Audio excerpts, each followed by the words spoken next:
Okay. Good morning to everybody. My name is Andrius Kubilius. I am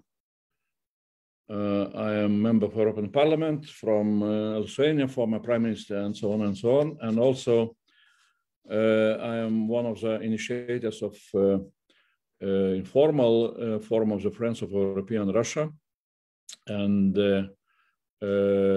this forum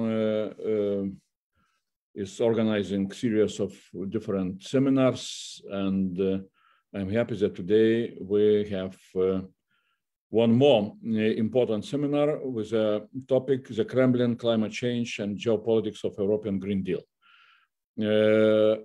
Really, we are at a very crucial moment when we are discussing both Russia and EU policy towards Russia.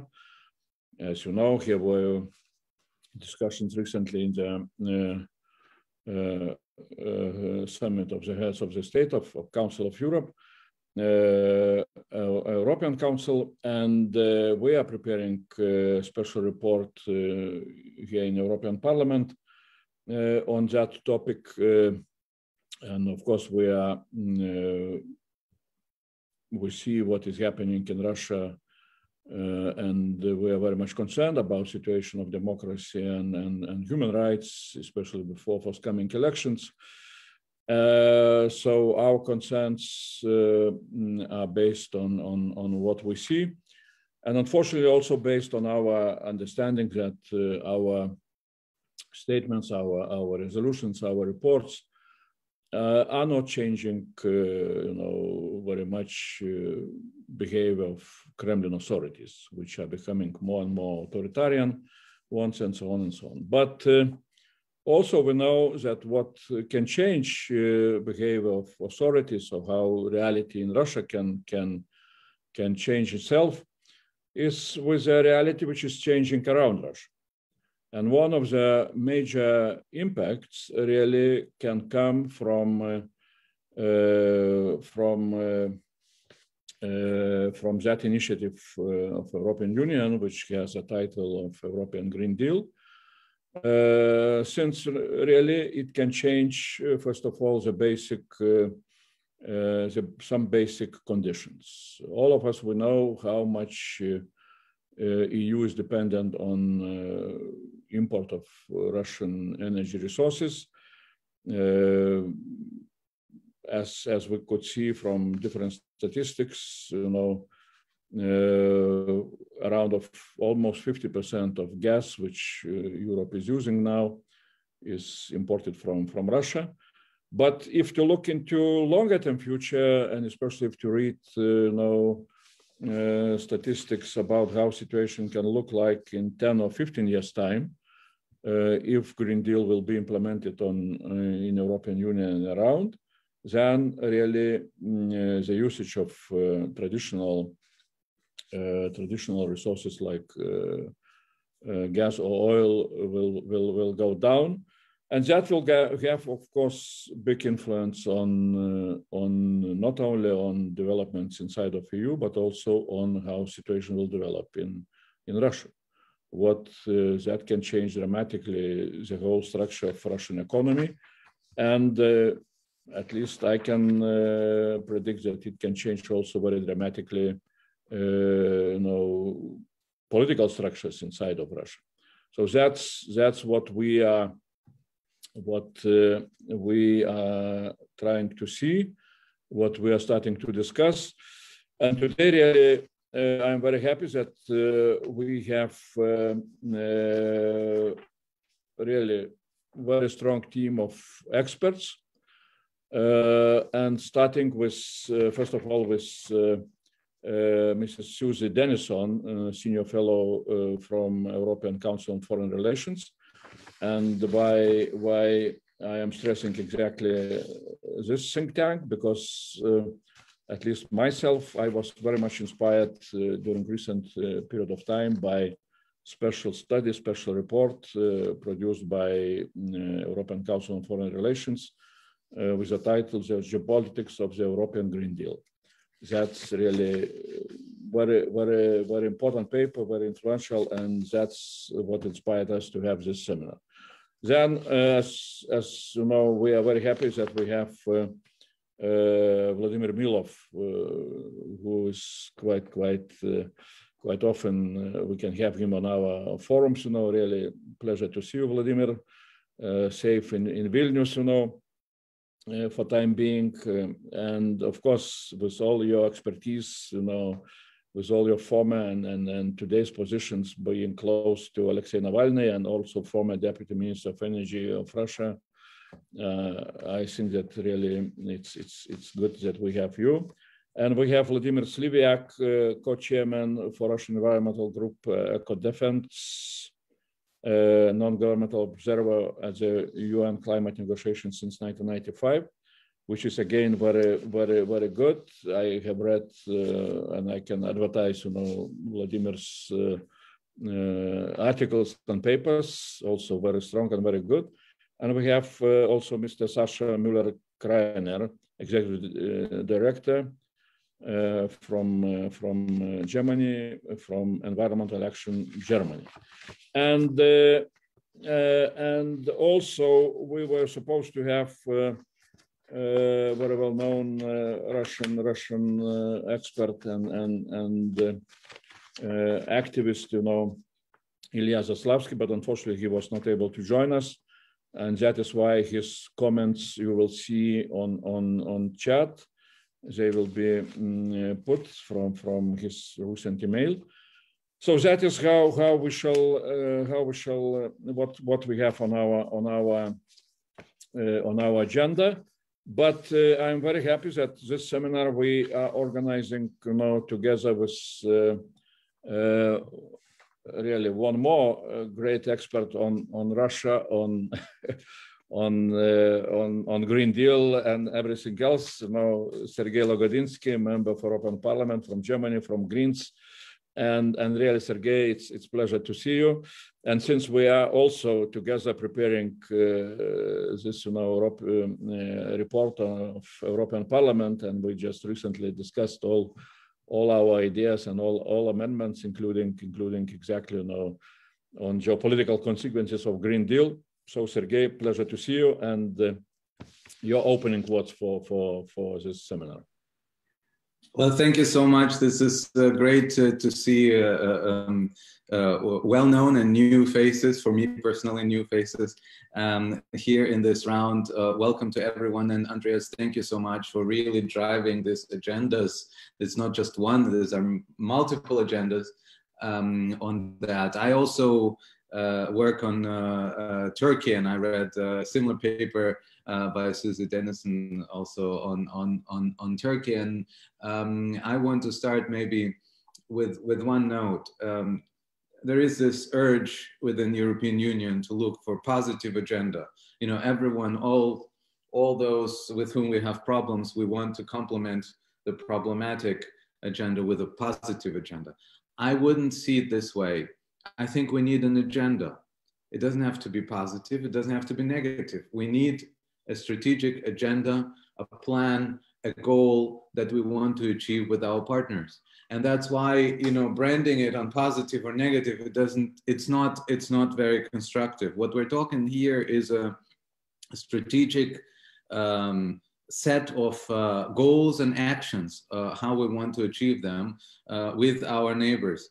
And I do hope very much that through our discussions today, we clarify a couple of points. One is, what are the instruments that we have available in this bilateral Green Deal agenda with Russia? Number two, what are the incentives that we have for our Russian partners, not just for us, for our Russian counterparts, partners, whatever you want to call them, in dealing with the issues at hand?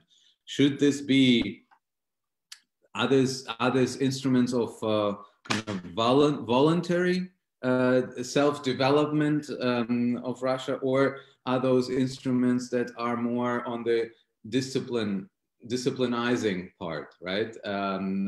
We want to discipline someone. This is also a question that we are dealing with when we're talking about Green Deal vis-a-vis our neighborhood. It's not just Russia. The third question is, what are our goals in the long term, but what are our goals and opportunities in the short and mid-term, especially on the issues like that, regarding also our dependency and mutual dependencies that we have. How fast can we start transformation, especially if the other side is not very keen and not very willing there? And then kind of the adjacent, the related question for me is how to avoid, on the one hand, vilifying Green Deal, something that I have a feeling we see on the side of Russian authorities, also in media. The whole environmental agenda is being very often, vis-a-vis Europe, being very often vilified. And at the same time, how can we avoid ideologizing? Yeah, we have a lot of kind of combat, struggle of ideologies, perceived or created ideologies, and maybe ideologies that are not even there.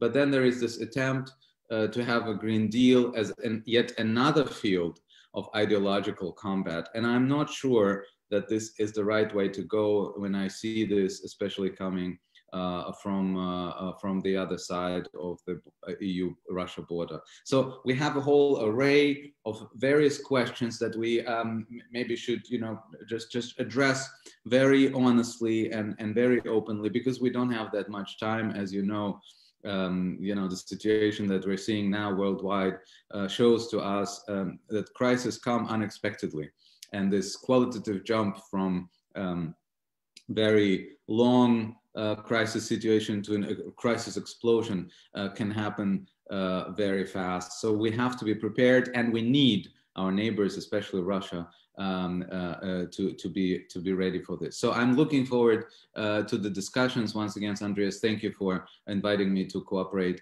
on this issue, and looking forward to our results. Well, thanks a lot, Sergey. Thanks a lot. Really pleasure to have you together with us.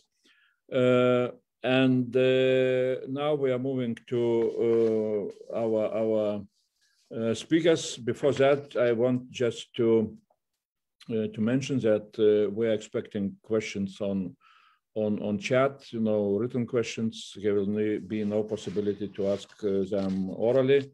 We shall try to read and then to announce. So that is how we shall try to work from a logistical point of view. And now, really, I am giving the floor to Mrs. Susi Dennison to present their finding from the report and to start this seminar really from this visionary, evaluation of the situation. Please. Thank you very much indeed for the opportunity to join this discussion today. I'm going to be talking to you about drawing largely on a report which we worked on at ECFR with the Bruegel Institute at the beginning of this year on the geopolitics of the Green Deal. But if I may, I'm also going to bring into my short comments some more recent work that we've been doing at ECFR and in other organisations about developments on thinking about the Green Deal within Europe and the potential implications for Russia. Very briefly, in our mapping of the likely geopolitical implications of the European Green Deal in our relationships with other countries, we saw broadly 4 different channels that we feel that we need to take into account.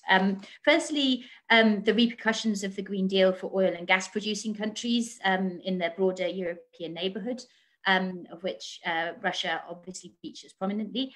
Secondly, thinking about repercussions for European energy security. Thirdly, what this all means for global energy markets. And then fourthly, the repercussions on global trade and the set of trade tools which come into play as a result of the Green Deal, notably the carbon border adjustment mechanism. on all of this, obviously I'm going to try and focus my attention a little bit, because this is sort of a huge agenda. So I think I will look particularly at points 1 and 4 in my presentation this morning. And obviously that everything that I can say on the trade side in particular is under cover of what comes out as part of the legislative package on the 14th of July. Yes, I'm just basing this on what we know so far on the plans on that front. So firstly, in terms of relationships on energy imports, in order to meet our climate goals of neutrality by 2050, we have to completely rethink the way that energy is produced and consumed in the EU. As things stand today, almost 3/4 of the EU energy system relies on fossil fuels. So this will completely be turned on its head over the coming 30 years. And in terms of sort of how this will affect the Russia relationship, after 2030, oil and natural gas imports are expected to shrink dramatically, with, as you can see here, just huge drops, 78 to 79% gas imports down. Oil imports down, and 58 to 67 on the gas side compared to 2015 levels. So these are shifts that we're going to see coming in relatively quickly and quite dramatically, impacting on the relationship. In terms of who and how these effects come into play, economists are assessing that the impact is going to be felt much more quickly for those who produce oil and gas at slightly higher cost. What we can see here in terms of that picture is that Russia is somewhere in the middle in terms of how soon they're going to find that it's no longer viable to be relying on fossil fuel-based exports. Thinking about the repercussions in terms of trade measures within the Green Deal, obviously the carbon border adjustment mechanism is one of the measures in the package which has been attracting quite a lot of attention from Europe's partners in terms of the design and the implications for each of the relationships. From the work that we've been doing around this picture, it seems to us that that what is going to really matter in terms of this measure is firstly the detail of the design, which we believe strongly can be done in terms of and can be compatible with WTO requirements. But it's extremely important that the discussions around both the impact and the design start as early as possible with the partners who are going to be affected. And this is really what we mean when we talk about the sort of the geopolitics being very central to these measures, because clearly countries who share the goals and the ambitions of the Green Deal are going to be broadly supportive of the initiative, and we may even see that early on efforts to replicate and engage with it through joining in with the emissions trading schemes and denies. But for those for whom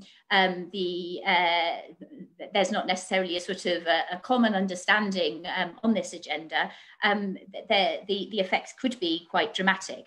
A new report which came out, I think, last week from the Centre for European Economic Reform,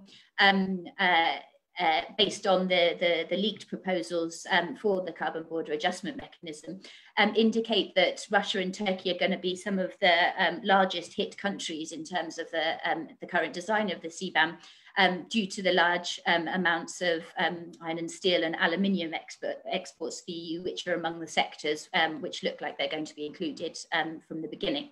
So a lot will depend on sort of how these measures are put in place, but sort of managing that, I think dialogue is going to be very central about to that, and also the sort of the partnership which this fits into, sort of how this slots into the broader discussion, I think will be quite central in terms of managing it. I mentioned that we've also been doing some investigation in terms of how different parts of the EU are seeing these different elements of the Green Deal. We did a study in spring of this year, working with researchers in all 27 member states, exploring what different policy communities around Europe see as the risks and opportunities around the Green Deal. And as you can see from this slide in front of you, the geopolitical element of the Green Deal looms quite large in terms of how countries within the EU are thinking about managing the green transition. The second biggest answer after the higher prices for energy and fuel that we may experience as a result of the Green Deal is the risk of strategically important industries being overtaken by greener competitors from other countries.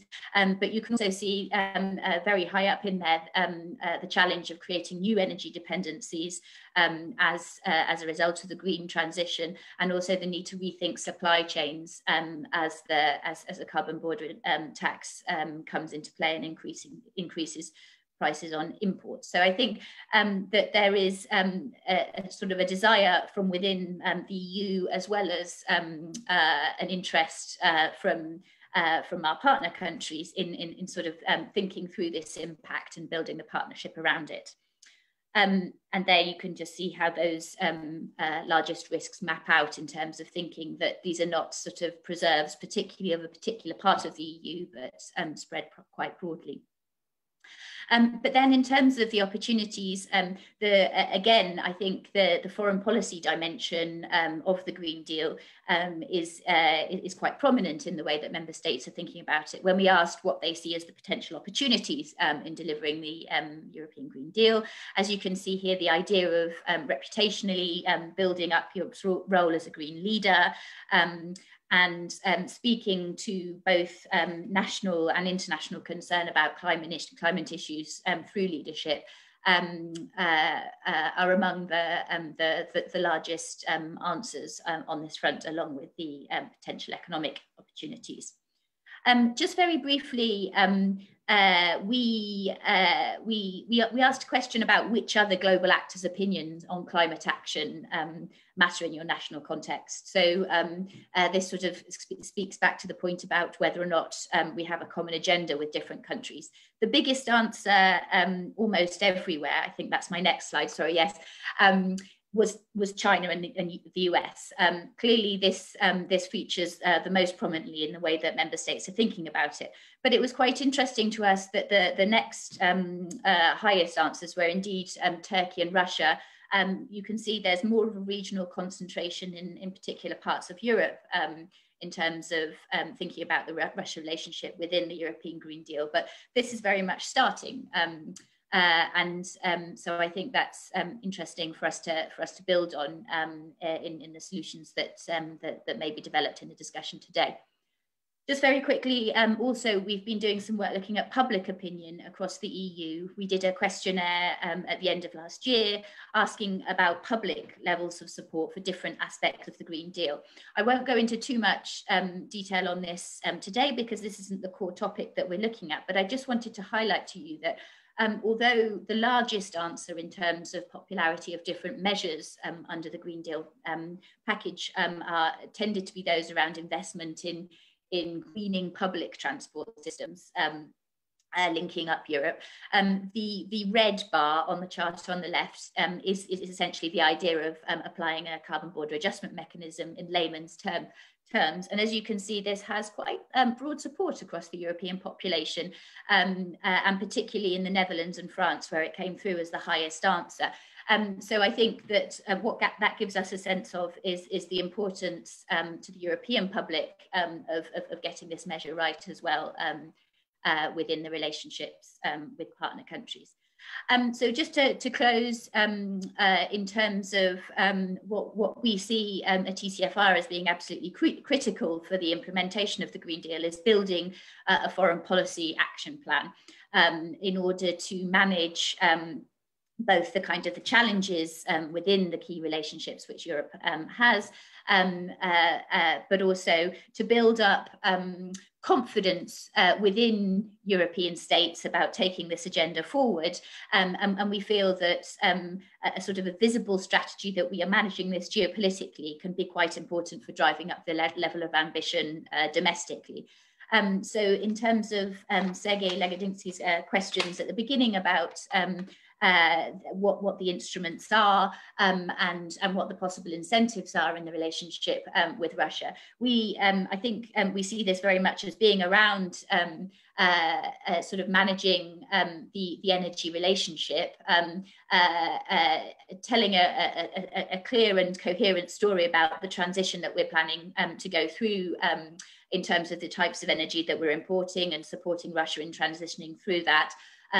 Also a clear story about what the carbon border adjustment mechanism is going to entail and what that means for the relationship and dialogue around that. But we also feel that in terms of managing that there's potential work that we could be doing with Russia and other partners around managing the process of climate change mitigation and adaptation. We've thought about potential coalitions that we may want to build sort of within the multilateral framework work around building on common challenges, coalition for handling the melting of permafrost, thinking about a coalition for carbon capture and CO2 emissions removal, and thinking about these projects where we do have common concerns. I mean, I think the other panelists are far more experts than me on the way that Russia is thinking about this whole agenda. But what we have seen in recent statements by the Russian leadership around the World Earth Day summit that Joe Biden convened is a sense that the global transition is now inevitable. And that Russia needs to be live to that, needs to adapt to that. And so I think dialogue from the European side around where we can work together on that front will be important. I'll stop there because I think I've already gone over my allotted 10 minutes, but really looking forward to the conversation. Okay, thanks a lot. Susi, thanks a lot really for that presentation and for the whole report, which, as I said before, inspired us very much, to look also from Green Deal perspective, what is going to happen not only in our relations with Russia, as EU relations with Russia, but also what will happen in Russia itself. And that's why really it's very good that we have next speaker, Vladimir Slivyak, who really I read his recent, recent articles with a lot of interest. And my questions, well, of course, Vladimir, you will speak what you prepared, but I see really several questions which are, at least, both Vladimirs perhaps can explain us. How Russia is preparing, itself for Green Deal, which is coming, and Europe will implement it, which, from my point of view, really brings a lot of challenges, not only for Russia, also to move into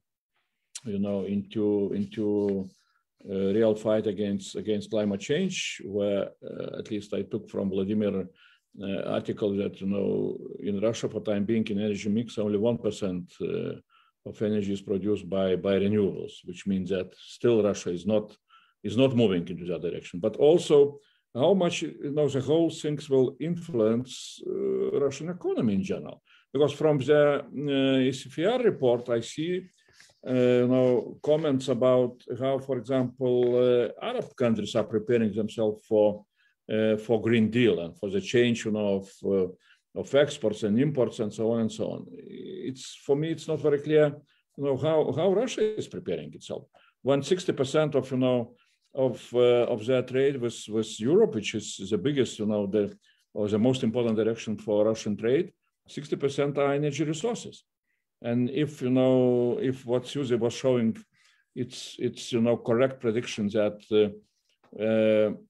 imports from Russia of oil and gas will go down by 60 or 70% during next 10 or 15 years. So what does it mean for Russian economy in general? It will demand huge structural change, and how it really what will be the influence really for political structures. That is what I see really as some things which we need to have in mind, and we need to see what is coming. So yeah, sorry for too long maybe introduction, but I am really, for me it's really a new and very important topic to see that perspective, not just to concentrate ourselves on Nord Stream 2, but also to see much longer perspective. So Vladimir, please, floor is yours. Thank you very much. Responding directly to your question, Russian government and also President Putin basically putting all their efforts to avoid any action on climate at the moment. Although we could see a principal change in the Russian policy this year, like for example, some of you might know that President Putin from time to time organizing like very big press conferences or online discussions where Russian residents are able to ask him questions directly, and he responds. So until last year, and including last year, President Putin was always responding on when asked, always responding on a climate question in a way that, scientists are not exactly sure that what is happening. They need more research, and renewable energy is so bad it kills, wildlife and all that kind of stuff. That was pretty anti-climate rhetorics. This year, after he participated in the Biden climate summit, and after several, negotiations, he was more like saying, like the rest of the world, he was saying what is true, that climate change is happening, that it's made by humans, that we need to do some action.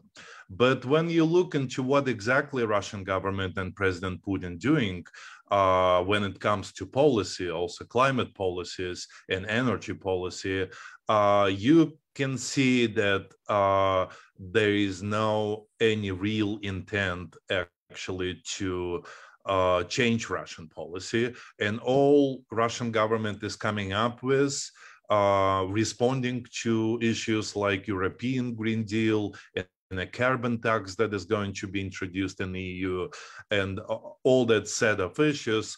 Well, all we can see is that they are desperate to come up with ideas how to not change anything in Russia, but at the same time that Europe do not put carbon tax on Russian companies, do not affect Russian business, and that Russia is not really suffering because of it. After a last set of negotiations with different, American and European politicians, where obviously there was a lot of talk about climate, President Putin started to, and his government started to announce different, quite interesting initiatives. Like one of the initiatives was announced not long ago by Deputy Prime Minister Novak, who was for a long time energy minister. He said Russia is going to bring down the share of coal energy in its balance from 15%, that is today, to 7%. But the key question is in what period of time? And the period of time is 20 years. So basically in Russia, when you say about something that will happen in 20 years, that basically means nothing, because these people who are in power right now, they will not be in power in 20 years, and they know about it.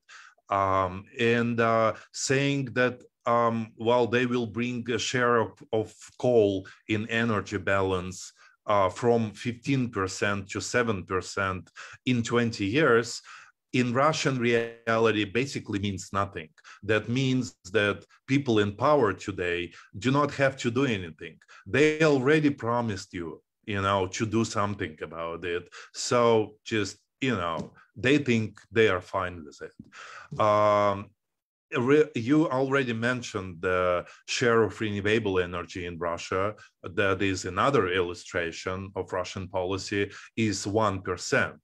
Government was not putting any serious effort over a long time into renewable energy. And only now, after Western countries started to demonstrate so much interest to make some kind of a climate deal with Russia, now they think, well, in 20 years, we will replace 7 or 8% of our coal industry with renewable industry. We will grow up renewable energy sector from 1%, which is it today, to 10% in 20 years. Well, looking into reality, they could do much more, and they have to do much more. And obviously, they are not interested to do more than this.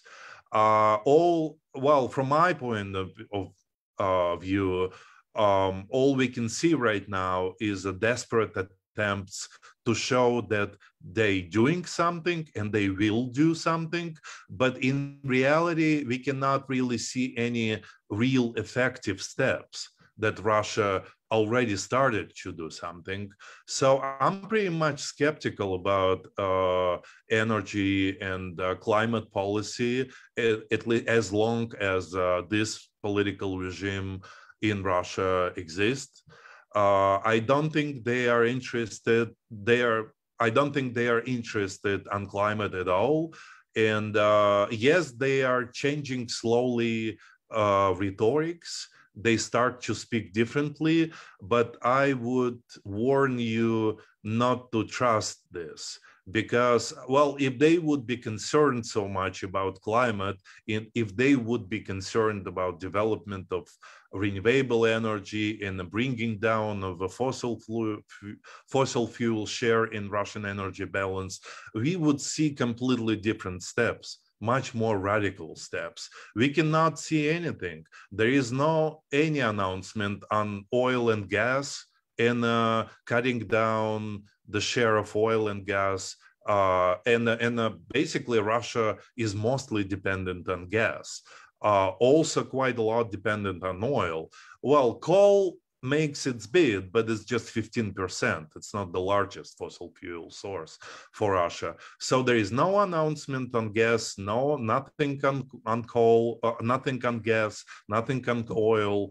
There is some not ambitious at all announcement on coal, not ambitious at all announcement on renewable energy. And it's also about not doing anything right now, but about doing anything in 20 years in the future.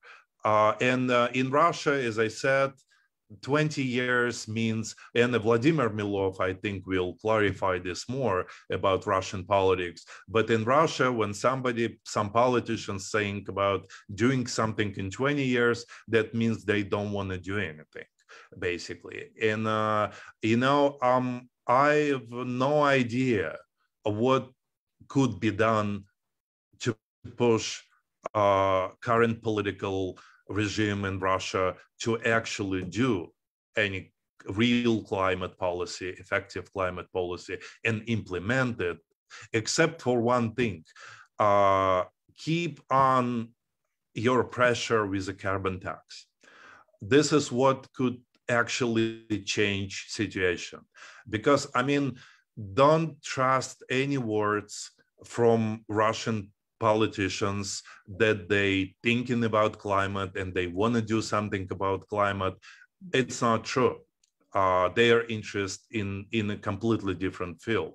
So the only result you can get is from pressure, is when you show them that something that you do might hurt them economically. That is the only reason, in my opinion, that can actually push Putin regime to do something.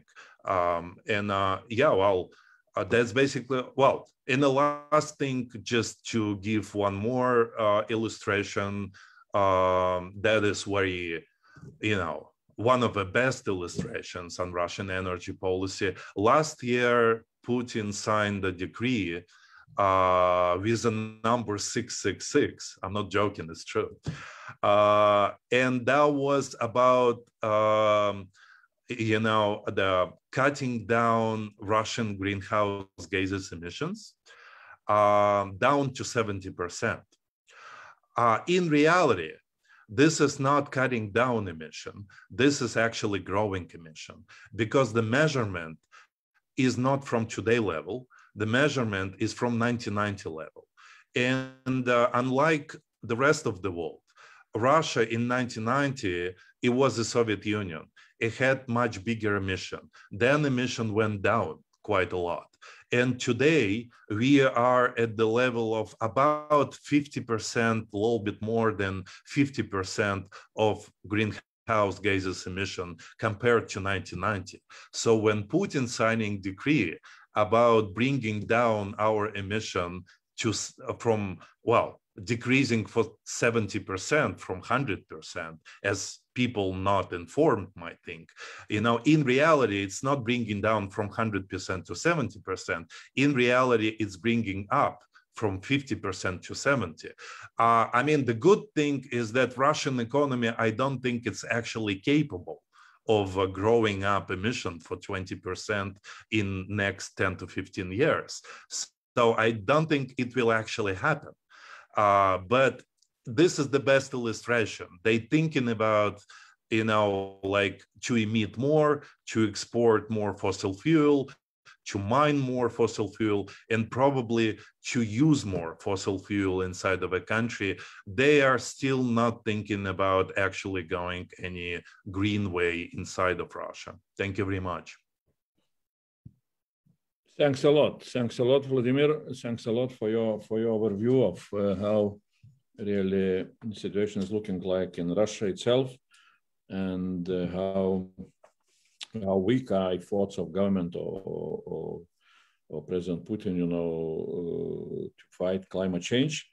That's obvious. Now we're turning to Vladimir Milov. I said before, all the titles which we can ascribe to Vladimir Milov, close ally to Alexei Navalny, former Vice Minister of Energy. So he knows energy, he knows economy, he knows politics, everything. So Vladimir, please, floor is yours. Thank you so much. Thank you, Andrius, for the kind introduction. And it's great to be part of such an enlightening discussion. And I would follow up on Sergey Lagodinsky's remarks, because I know that many people in Europe actually see this potential discussion with Russia on Green Deal, green energy, climate change as part of the positive agenda. We have a lot of problems between Russia and the EU, but people are always looking for something positive. However, I think it's very important to do a reality check, just like Vladimir Slivyak had suggested, because in my opinion, given a stark difference in policies and policy approaches, we are heading towards a full-blown huge crisis in relations between Europe and Russia if Europe will be serious in implementing the Green Deal, because Russian actual policies absolutely do not match this transformation of European economy, European energy market. And again, I would agree with Vladimir Slivyak completely that despite the sweet green climate rhetoric that came out of Putin and Russian officials a lot recently, the policies continue to cling to the old agenda. more outdated fossil fuels, dressing up outdated fossil fuel related projects as something greener than it is in reality. And actually, one of the potential points of strong, serious crisis in relations might be carbon border adjustment mechanisms, because Russia is not only absolutely not prepared, but it doesn't have a plan to actually address the problem.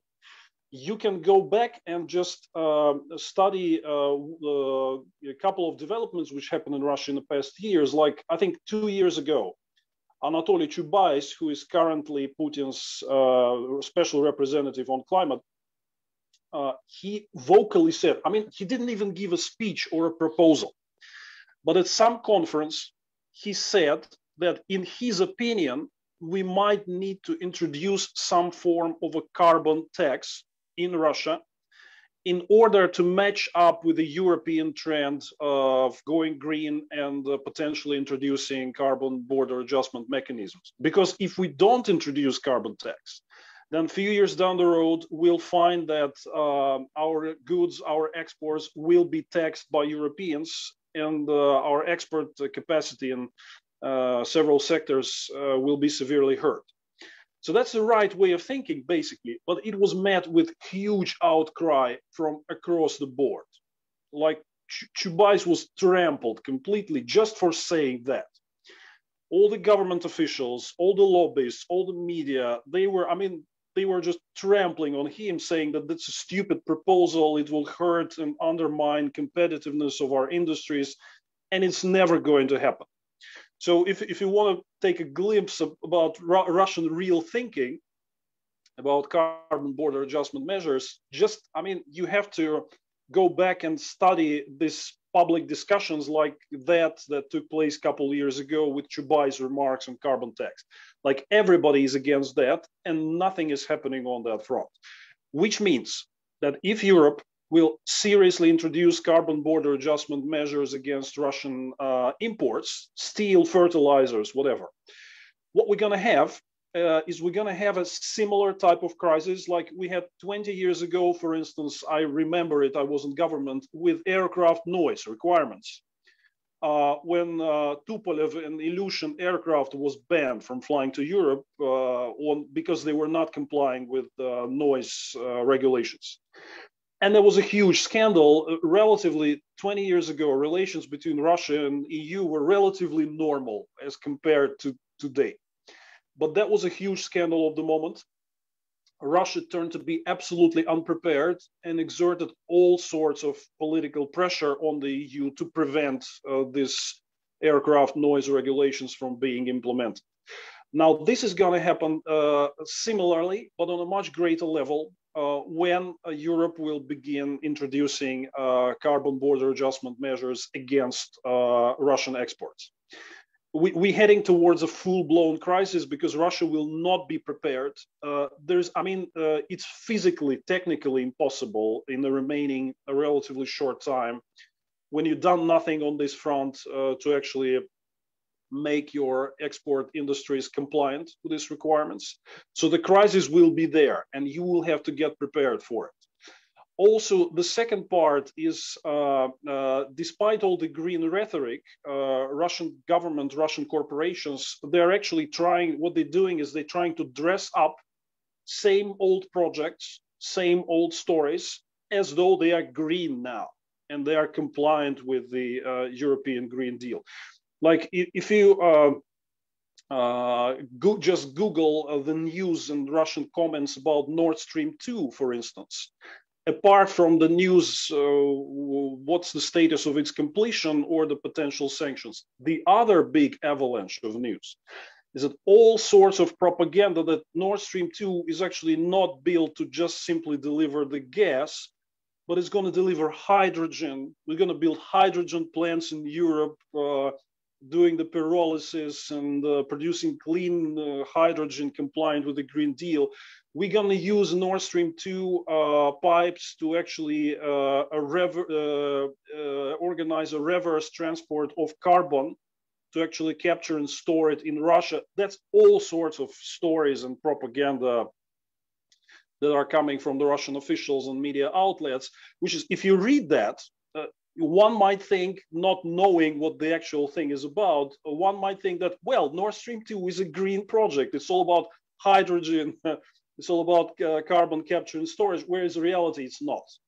It's all the fog of war, the white noise specifically created to dress up the fact that Nord Stream 2 is just a good old-fashioned fossil fuel project, and that is it.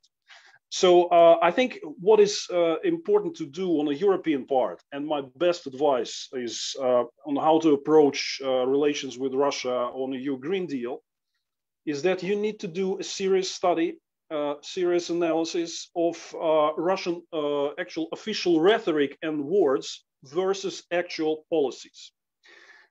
My prediction is that when you do this study, you will discover a huge gap, which will mean that Russian rhetoric is hardly believable because it's not actually supported by the actual policies targeted at aligning Russian economy with the European Green Deal.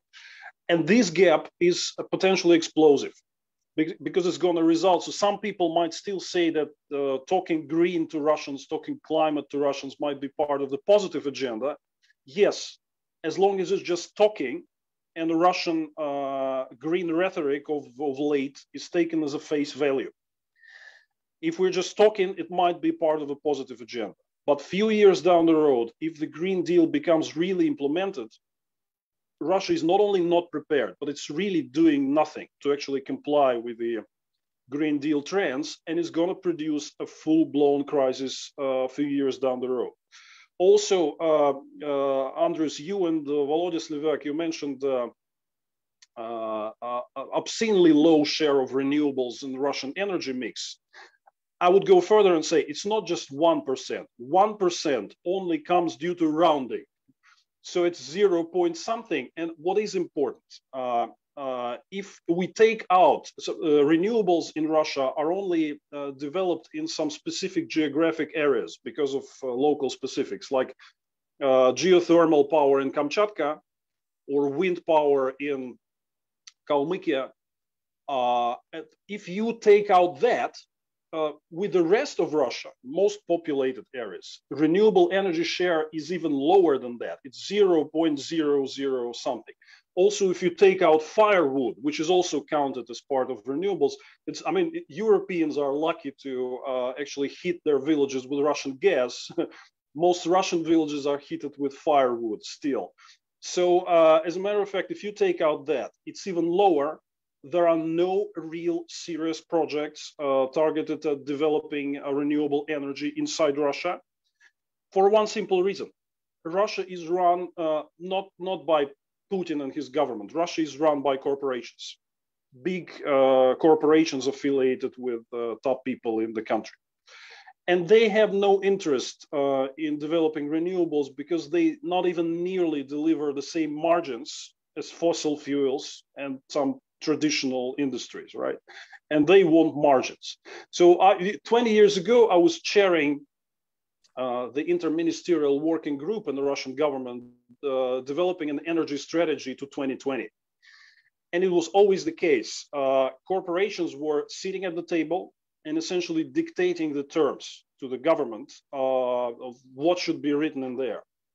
When you came anywhere near major development of renewable industry, they killed it all the time because they see it as a major competitive threat. And I think this, as long as we have this system in place where major decisions are dictated by Putin affiliated corporations, there hardly is going to be any change. And a renewable business will continue to dwell somewhere on the margins and will not become mainstream, because there are major interests which are pushing forward the old, outdated fossil fuel agenda. So to sum up, my best advice is that if you really want to understand the prospect for EU-Russia relations in regarding the Green Deal, you really need to study the match between the Russian rhetoric and the actual policies. When you discover the extent of the gap between those two, you'll be shocked. And this will actually suggest you some ideas about how to really seriously build a dialogue with Russia on the issues. I think apart from, round tables, talking, listening to Russian rhetoric, a stronger message is needed to be delivered to Putin that, look, we are absolutely serious about the Green Deal. If you do not match, there will be consequences, and we warn you in advance, so that there will be no room for replicating the situation like we had 20 years ago with aircraft noise. Like Russians portray this as, oh, we caught completely by surprise by European actions. No surprise, warning in advance, and my advice is to study in detail Russia's actual policies and how they do not match the official green and climate rhetoric. Thank you. Thanks a lot, Vladimir. Thanks a lot for this very clear picture and very clear language. Now we are moving to Sacha Muller-Kraenner. Floor is yours.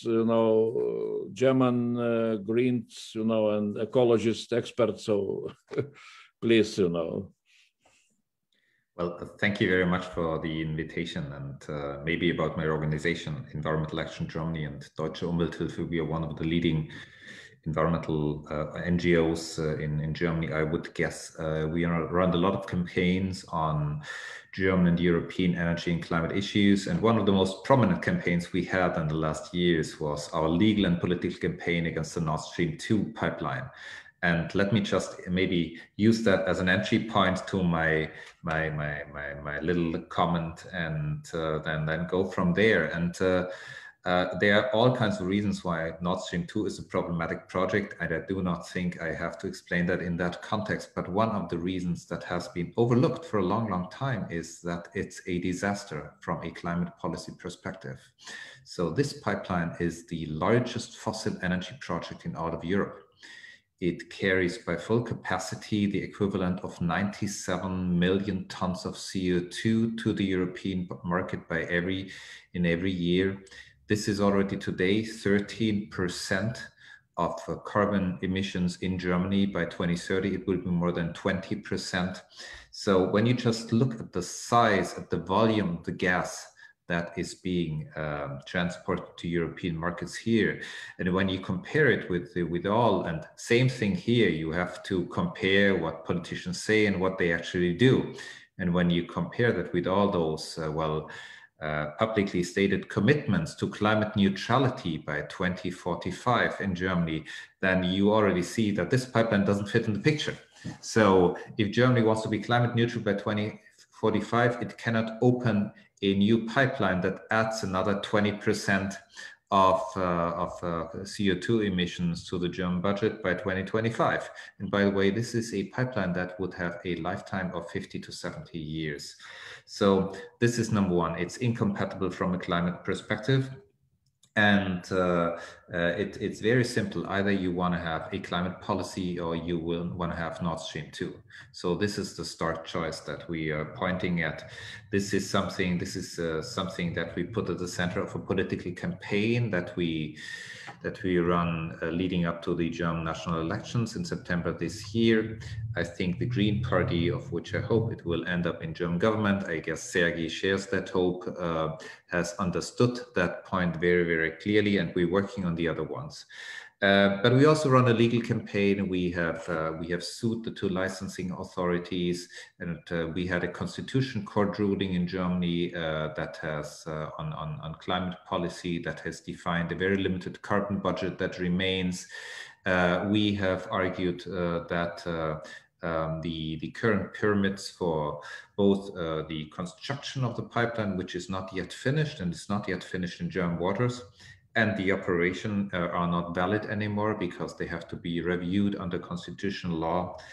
And we'll see how far we get. So this is a political battle. This will be a regulatory battle. And it will be a legal battle for the time to come. And step number one of the battle will be to stop construction, and if we cannot prevent that or cannot slow it down so that we gain time, and time is of essence here, then we will stop operation of that pipeline.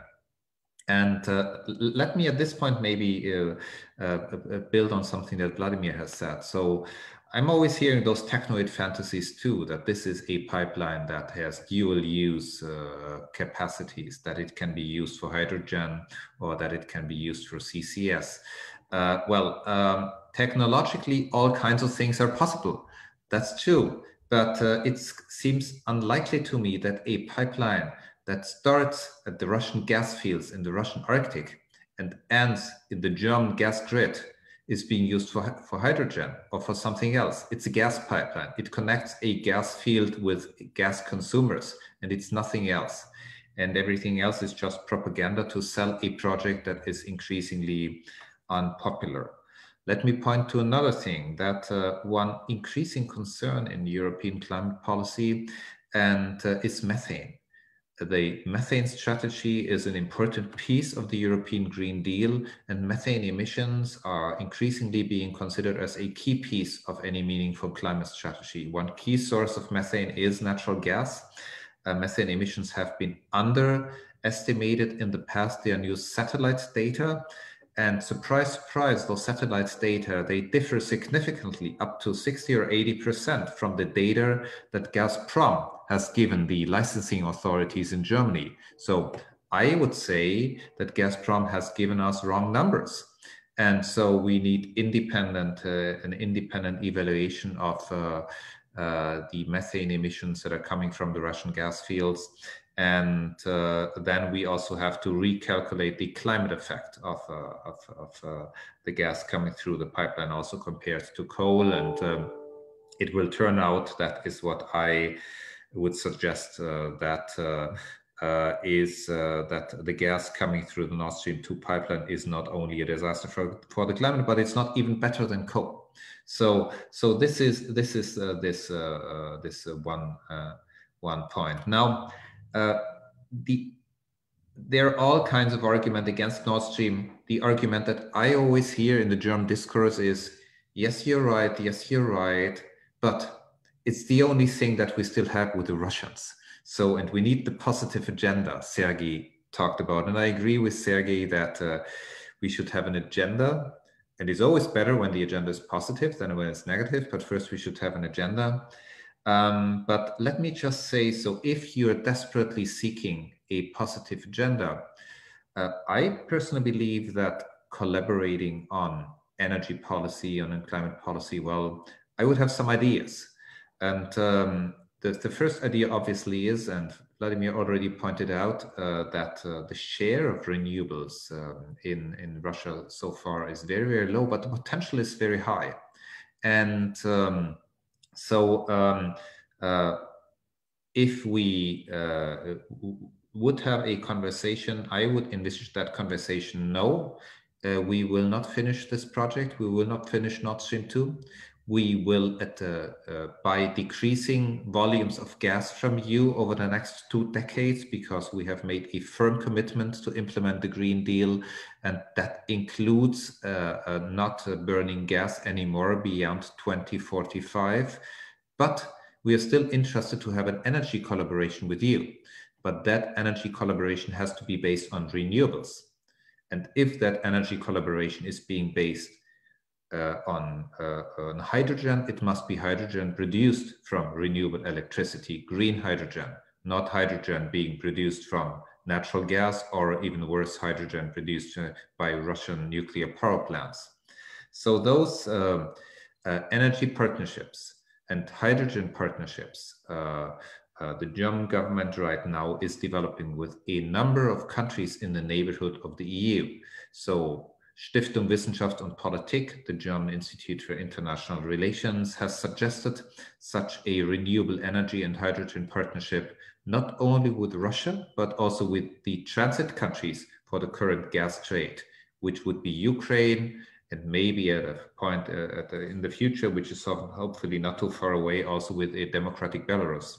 So that is an option I think that should be pursued. That would mean significant investment of, well, European, including German energy companies and technology companies in electricity infrastructure, in electricity grids, in hydrogen technology, well, in the wind parks, etc., etc. And that could be in partnership with Russian companies. And so that could be a technologically and economically attractive option.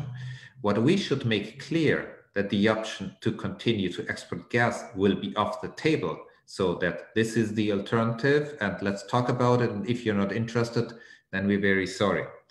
The second thing is we will need one of the limiting factors of the Green Deal in Europe is already today and will be in the future is the access to the necessary resources, mineral resources, metals. So when you look at the technologies that comprise basically the Green Deal, this is renewable energies, this is hydrogen technology, electrolyzers, this is e-mobility, all those things. Those are all technologies that increasingly rely on raw metals, on rare earth, on those technical metals. And as we all know, the market for those raw materials and resources is cornered by China. So those metals are either mined in China or they're mined in somewhere in Africa, but by Chinese companies. There is a study out by the International Energy Agency that basically describes that the share of Chinese well, rule over that market goes far beyond what's happening in China, but that the Chinese very strategically have invested in mining and in processing capacities in other parts of the world, mainly Africa, but also Latin America.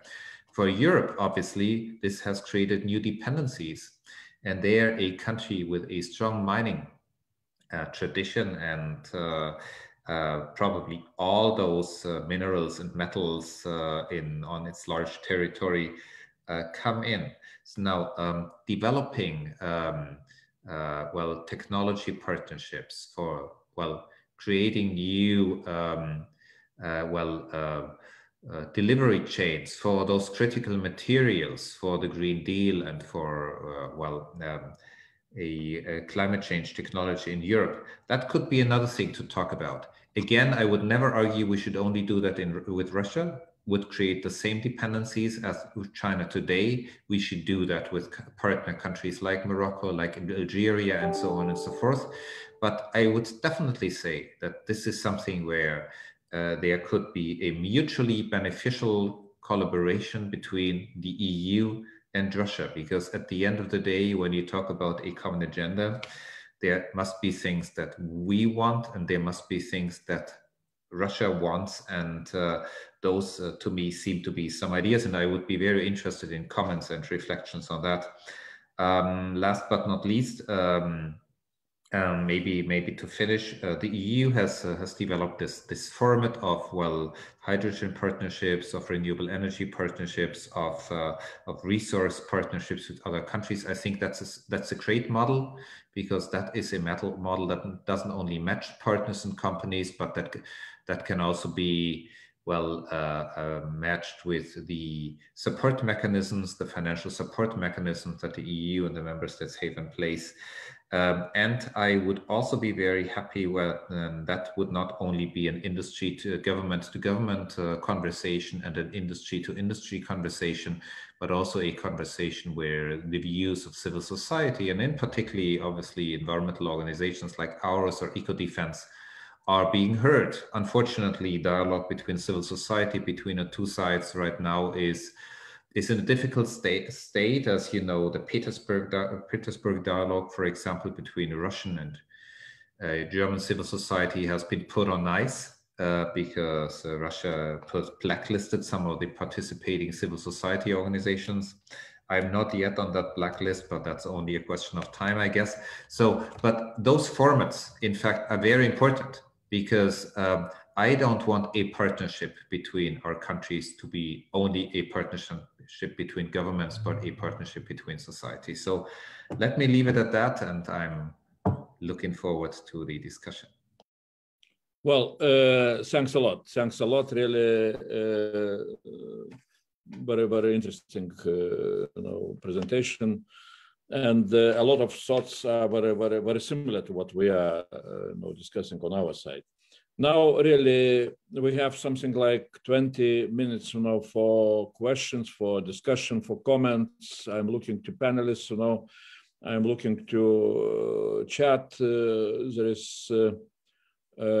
is one request was, can we have a presentation of slides of Susi, so I think that really we can manage. The same should go for Vladimir, Slivyak, if he would like to have his, articles, which I was saying, before, to be spread.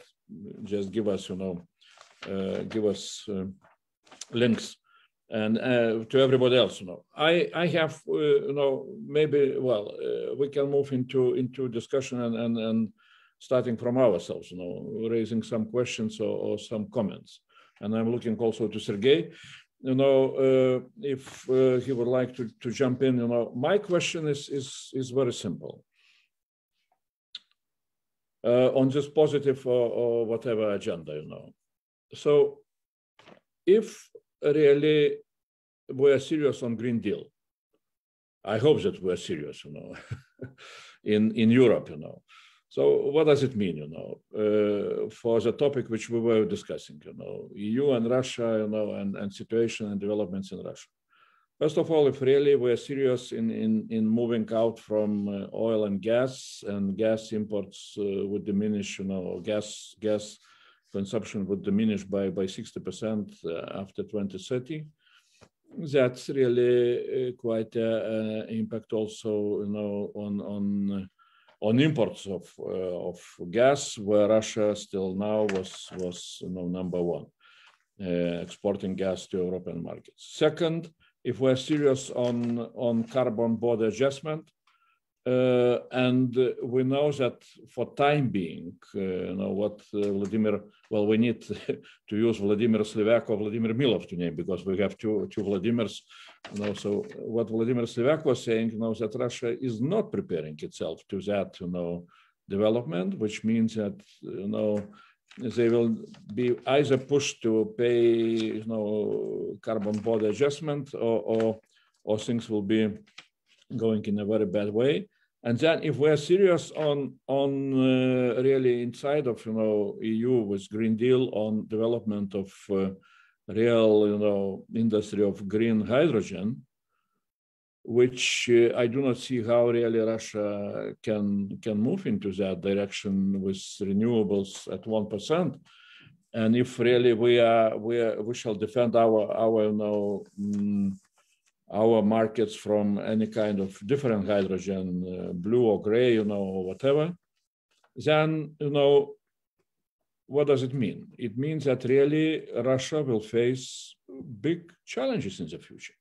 Vladimir Milov perhaps was correct, saying that we need to send that message, and that's what we are trying to do. So again, maybe that's just my comment, not any question, but but reality, which which we are trying to build a new reality with Green Deal, is, at least for time being, for Russia, is a negative reality for Russia of today. It would be very good if Russia would manage to change itself. But my question would be very, very simple, more political. We know where Russian authorities are good, enough. It's in hybrid, attacks or whatever, hybrid interferences and so on. So what would be, from your point of view, I don't know, maybe Vladimir Milov or whatever, whoever can describe, what would be your views, really, how Russian authorities will accept European Green Deal, which is bringing such a negative, consequences for Russia of today? could we expect that, they will start to fight against, Green Deal implementation in general? And second question is really Nord Stream 2, which absolutely, if gas imports are going down by 60 or 70% during the next 10 years, so what is Nord Stream 2 for, And then if 10 billions were spent for Nord Stream 2 as a project, so again, should we expect that those who are participating in Nord Stream 2, they will start from both sides, from Russian side and from European side, that they will start to fight against Green Deal? So yeah, too long maybe. Maybe we can, go around. Sergey, I'm looking. Could you also jump in? And then, I see Vladimir Slivyak, will start, and Susi will go on. So, Sergey, please. Maybe one question that is, you're sitting here with two people who have little time to deal with those issues in depth, to be honest, as any politicians, unfortunately. But if you had a short-term agenda, what should be done? What should we initiate in order to start this conversation going? And is there a conversation possible at all? I mean, about the state of bilateral relations, but what are the initiatives that can be started right now or in the upcoming months?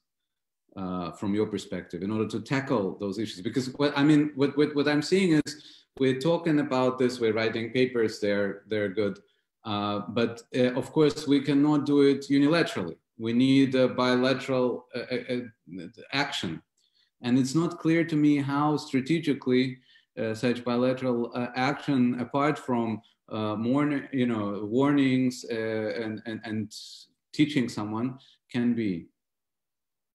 Okay, Sergey, thanks a lot. And I see two questions on chat. One is from Maria Polovtseva to Vladimir Slivyak and Vladimir Milov. What do you think about the Sakhalin pilot project? It aims to achieve carbon neutrality by 2025 and will be the first region to have an ETC in Russia.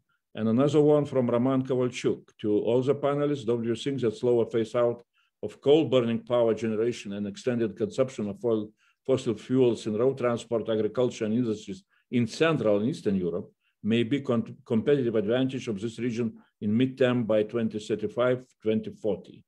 So two additional questions. But maybe, yeah, I don't know who will start. Susi, you would like, yeah? Or then Vladimir Slivyak, and then we shall go around, yeah.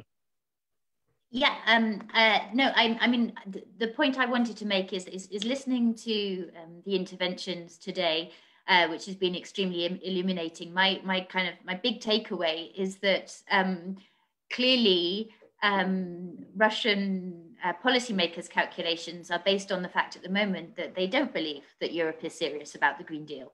And so I think that my major conclusion in terms of how we need to handle this with Russia is by proving that we are. And I think that's what I sort of meant about a kind of a clear and coherent story about CBAM, about the energy transition and so on, that these are not just empty threats. These are things that we're genuinely intending to carry out. And if I were thinking from the Russian perspective about how I would break down the European resolve to implement the Green Deal in a serious way, I think I would start with the internal politics within Europe. And that's why I think that this picture of how different member states kind of perceive the different threats within the Green Deal is really important, because I think that where we will see Russian hybrid action is going to be at a kind of a political level, sort of engaging with that debate within Europe about and sort of trying to highlight the potential disadvantages for certain regions of the EU in taking this forward. So I see a sort of a two-pronged action needed from the European side. One is in the dialogue within Russia, sort of highlighting that we want to work in partnerships where we can cooperate, whether that's around helping build up the renewables sector, sort of changing the type of energy that we will import within Europe for Russia, whether that's around managing the adaptation process of climate together. But I think also a sort of a counterattack within EU member states in terms of building up the national resolve on the Green Deal, because I think as long as it remains a sort of a question mark about whether we're actually going to do this, and I do see the sort of internal differences within the EU as one of the major kind of threats to that, then I don't think that our credibility is going to be taken seriously by the Russians. But yeah, thank you very much for really interesting interventions. Thanks a lot, Susi, for exactly answering one of my questions. So Vladimir Slivyak, yeah, please. Yeah, thank you very much. I'll try to be short as we don't have much time left, but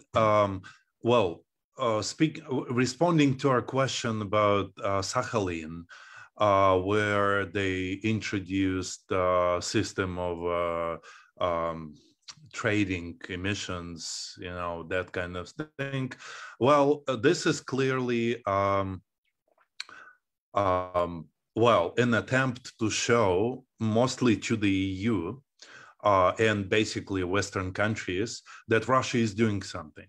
When you look on the side of effectiveness, would it actually bring us any kind of, decreasing emissions or any positive effects for the climate?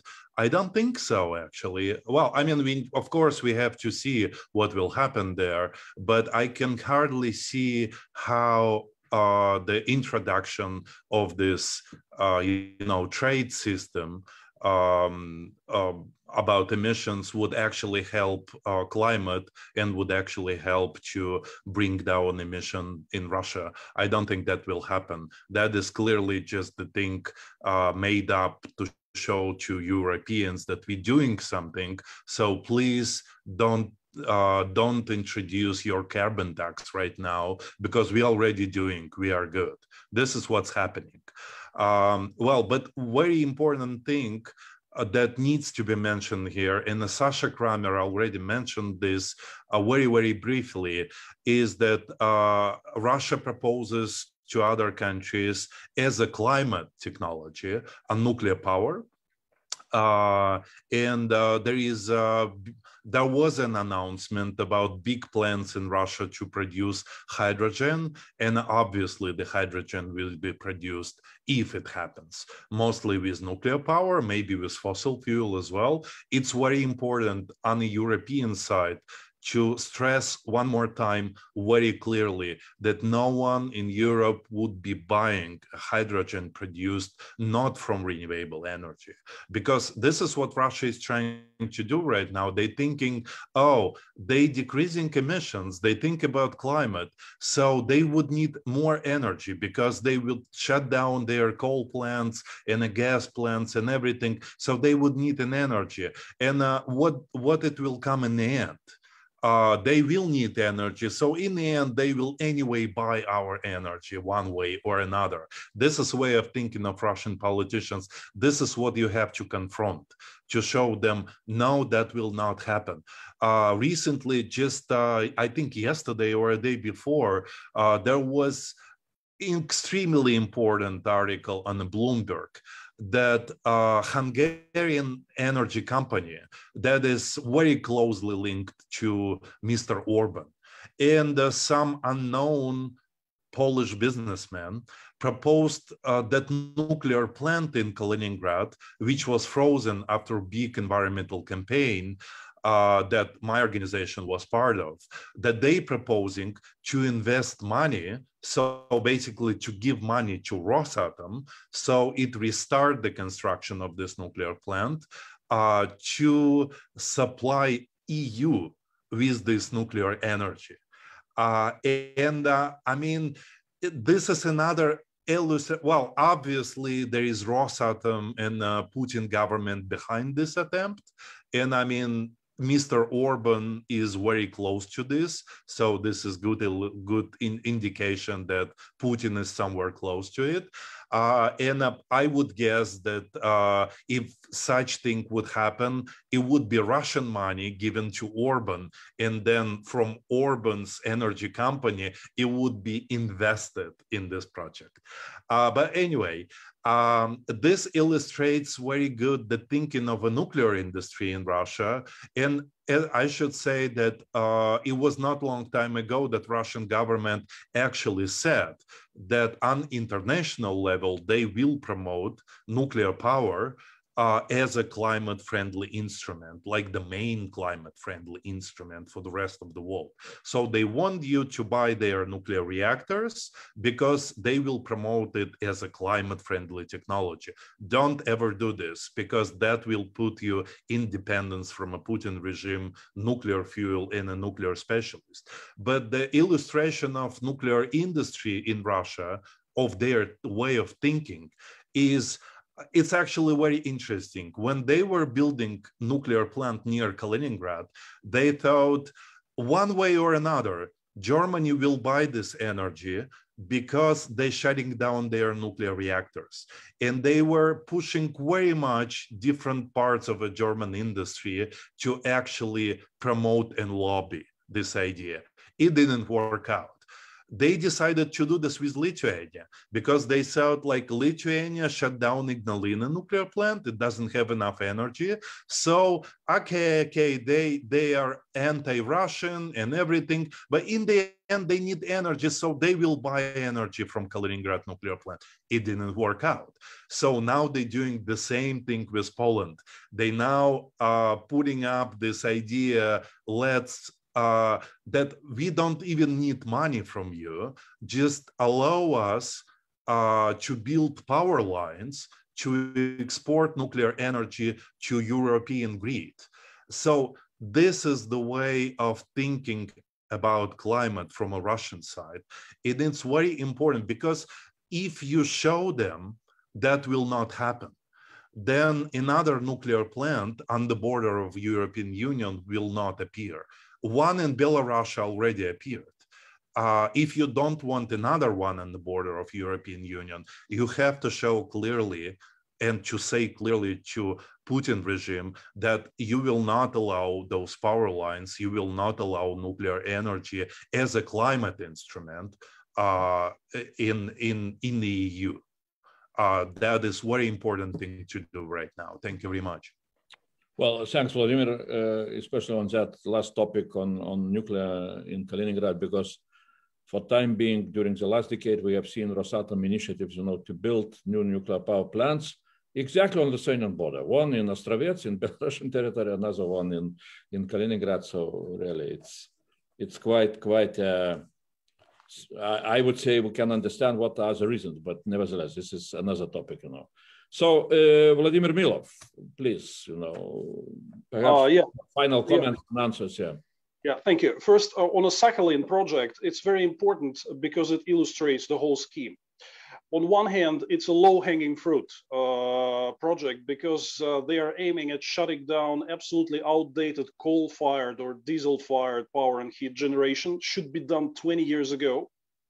On the other hand, there are big corporations which have interest in marketing the gas. A large part of the Sakhalin project is associated with gasification of territories, effectively replacing coal and diesel with gas. And they also want to get paid for it by the government because this will improve the CO2 emission footprint.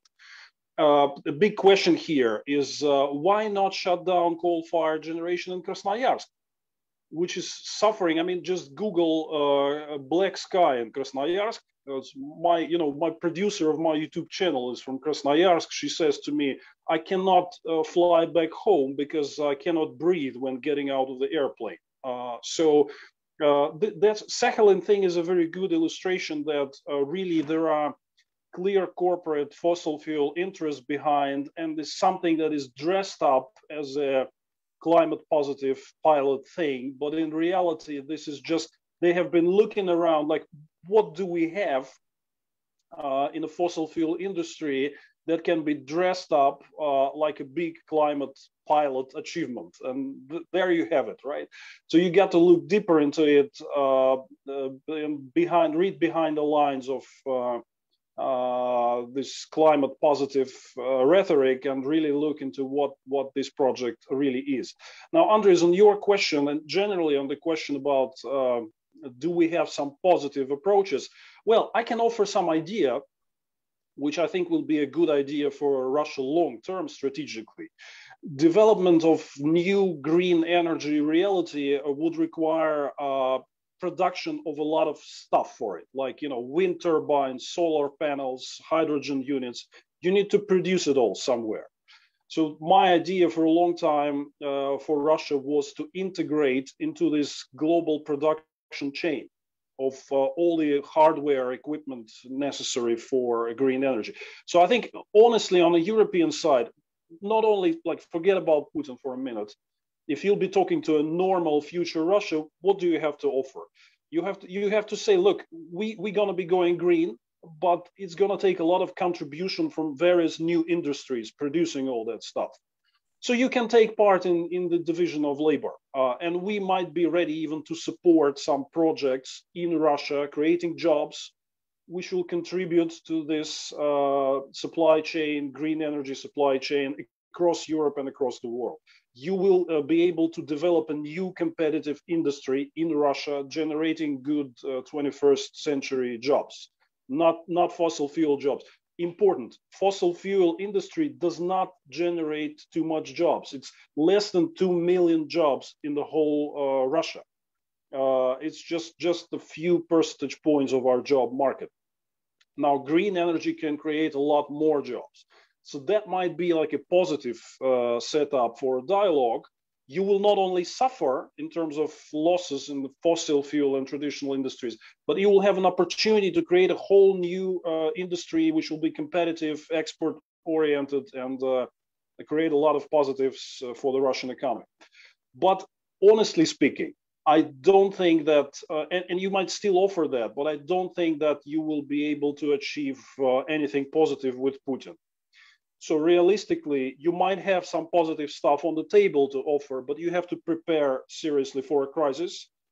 Because if we do reality check, we'll see that Putin is not accepting a Green Deal as Europe is serious about it. He will fight it. And he will also fight it through supporting politicians inside the European Union and the media fuss that, oh, it's increasing energy costs, the Green Deal is not sustainable. He's skilled at interference in your political affairs. He will do that. So you seriously, I mean, I also would like to be hopeful about a positive agenda present, but realistically, you're heading towards a full-blown crisis with Putin about the implementation of Green Deal. And you have to be realistic about it. It's good to have a positive agenda, but it's also good to be realistic about potential future risks. Thank you. Well, thanks a lot, Vladimir. And so, Sacha Kraenner, please, you have said in chat that you will answer also to that question of Roman Kovalchuk, but also your final comments. Yes, thank you very much, and thanks again for having me at the conversation. Let me just briefly respond to Mr. Kovalchuk's question. And you put up the notion that maybe, well, sticking with fossil fuels could be a competitive advantage for some countries. And I don't believe that will be the case, and it will be for two reasons. First, technology and technology leaders will move somewhere else. And if you, for example, take the example of road transport, there just will not be fossil fuel based cars anymore on the market, at least not on the lead markets. Just to give you one example, yesterday Stellantis is the company that includes Fiat, Peugeot, and Opel, announced that from 2028 on, they will only sell electric vehicles. there are similar commitments of all major car companies, and that's not only the Europeans, that's the Asians, that's the American companies. So, and that's the car industries. In a lot of technology markets, the market leaders are going somewhere else. And if you don't want to be North Korea and do your own thing, and I don't think that Russia wants to be North Korea, I think you better realize that's the trend to go. And coal burning, well, this is why we will have, within the EU, I think there will be very clear commitments that will mean that member states have to phase out. That's the conversation that we need to have. And beyond the borders, we'll have border tax adjustment. That's what we will do. And this is one of the conditions that will make the Green Deal meet. And again, we will have to talk to our partners very, very seriously. An offer that has been put out by the Commission is that there should be a climate club with other countries that have similar policies in place. We have comparable conversations right now going on in the US and in other places. But at some point, the countries that will address climate change in a serious manner will have to defend their economic interests too. That I guess is the conversation that we have to have. I will unfortunately have to leave the meeting now and go somewhere else. I see Sergey does too. I just wave in the hand and thank you all very much for being so patient and listening. Well, thanks a lot, Sacha. Sergey, your comments, final comment. Can you make it? Well, yes, and then I really have to run. I mean, the final comment is that it was very enlightening and not very. It was motivating, but not very hopeful in a sense, because the question that remains to me is: we can move forward alone, and I just don't see how we can incentivize our Russian partners to move with us, except for just cutting and debundling and just waving the hand and saying we're just going to do it. And that is something that is not very positive in this non-positive agenda from my perspective. But I think I took with me a lot of ideas and actually a motivation to just go for it. That's it. Well, thanks a lot, Sergey. And well, really, we need to conclude. I would like to thank very much all the panelists. Really, it was one of most interesting discussions which we had on our forum, since we started all our discussions, all our seminars about future of, EU and Russia relationship and developments in Russia. And really, perhaps we shall stay on that topic, for quite a time. Really, discussing all the different, aspects, because that is really what is coming. And definitely, we need to say in a very, very simple words: we shall be serious inside of EU on Green Deal, despite all the efforts, to stop or to interfere from Kremlin side. And the consequences for Russia of today, for Russian, political regime also can be very serious. Really, I do not see that they would, that for time being they are grasping what is coming. And I would say in a very simple way, repeating one very nice comment. I don't remember who made it, but I read it in Economist something like perhaps 20 years ago. And somebody, expert from British Petroleum, he said when he was asked what is the future of oil supplies, he said very simple words, Stone Age back in I don't know how many thousand years ago ended not because there was a shortage of stone supply. So the same is happening with age of oil and gas. It comes to the end. That is what we need to understand, and I hope that we understand inside of EU. That is what is needed to be understood, in Russia and in other countries, which still are very much dependent on their own, oil and gas resources. that this age is coming to the end, not because there will be shortage of oil or gas, simply technologies are moving to another stage of development, and that's what we are facing, and we're happy to face that, because this is the only way how also to fight climate change. So from my my concluding remark is very simple. What our message to our neighbors in Russia is it would be sounded like that. Modern Russia, democratic Russia, will be created, and it will be created when Russia will become independent from its own gas and all the resources. When Russia will move from what we can call Stone Age, into Green Age. That's the conclusion. So yeah, well, again, thanks a lot to everybody. Thanks a lot to all the participants, and hope to see you now. Hope to see you on our other events, our other seminars, and really it was really very, very, very important and very, very interesting discussion. Thank you very much.